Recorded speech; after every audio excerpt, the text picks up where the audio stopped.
Discount குடுக்குறது தான் உங்க பிசினஸோட ஸ்ட்ராட்டஜினா, நீங்க பிசினஸ்ல லூஸ் பண்ணிட்டுருக்கீங்க. எந்த அளவுக்குன்னா, நீங்க குடுக்குற டிஸ்கவுண்ட் உங்களோட கஸ்டமர எதுக்காக ட்ரெயின் பண்ணுதுன்னா, உங்ககிட்ட இருக்க டிஸ்கவுண்ட் எதிர்பார்த்து வர்றதுக்காக தான் ட்ரெயின் பண்ணுது. இப்ப பெரிய பெரிய பிராண்ட்ஸ் டிஸ்கவுண்ட்ஸே குடுக்காம சேல் பண்றாங்க. அது எப்படி? அவங்க வேல்யூ ஸ்டாக்கிங் பண்றாங்க. இந்த வேல்யூ ஸ்டாக்கிங்ன்றது என்னன்னா, நம்மளோட ப்ராடக்ட்டோட வேல்யூவ இன்கிரீஸ் பண்ணி காமிக்கிறது. அதாவது இப்ப மார்க்கெட்ல வந்து ஒரு ஷர்ட் இருக்கு.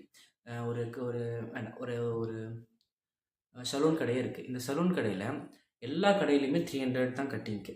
ஆனா, இப்ப நம்ம கடைக்கு கஸ்டமர் வரணும். நம்ம வந்து சில விஷயங்கள அது கூட ஆட் பண்றதுனால, நம்மளோட வாக்கின்ஸ அதிகப்படுத்த முடியும். எப்படின்னா, நம்ம hair cutting plus hair wash plus free style tips அப்படின்னு நம்ம குடுக்கும்போது என்ன ஆகும்னா, கஸ்டமருக்கு அவங்க குடுக்குற ரூ. 300க்கு மேல பொருள் கிடைக்குது. அதாவது மேல அவங்களுக்கான வேல்யூ கிடைக்குதுன்ற பட்சத்தில, கண்டிப்பா காம்படிஷன்ஸ் இருந்தாலும் நம்ம பிசினஸ்க்குள்ள வருவாங்க.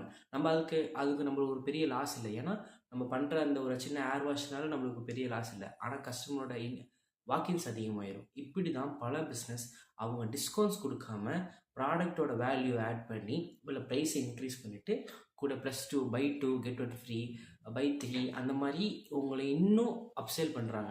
நீங்க வந்து 1 சட்டை வாங்க போன இடத்துல 3 சட்டை வாங்குறதுக்கான காரணம், இன்னும் 1 செட் ஃப்ரீயா கிடைக்குமே அப்படின்னு. இத உங்க பிசினஸ்ல யூஸ் பண்ணுங்க. இந்த டிப்ஸ யூஸ் பண்ணுங்க. இந்த டாக்டிக்ஸ யூஸ் பண்ணி உங்க டிஸ்கவுண்ட்ஸ் நீங்க குடுக்காம, வேல்யூ ஸ்டாக்கிங் பண்ணுங்க. உங்க பிசினஸோட குரோத்தையும், உங்க ப்ராஃபிட் மார்ஜினையும் அது கண்டிப்பா பெஸ்ட்டா பார்த்துக்கும். இந்த மாரி பெஸ்ட்டான பிசினஸ் டிப்ஸ் தெரிஞ்சுக்க மறக்காம நம்ம சேனல சப்ஸ்கிரைப் பண்ணிடுங்க.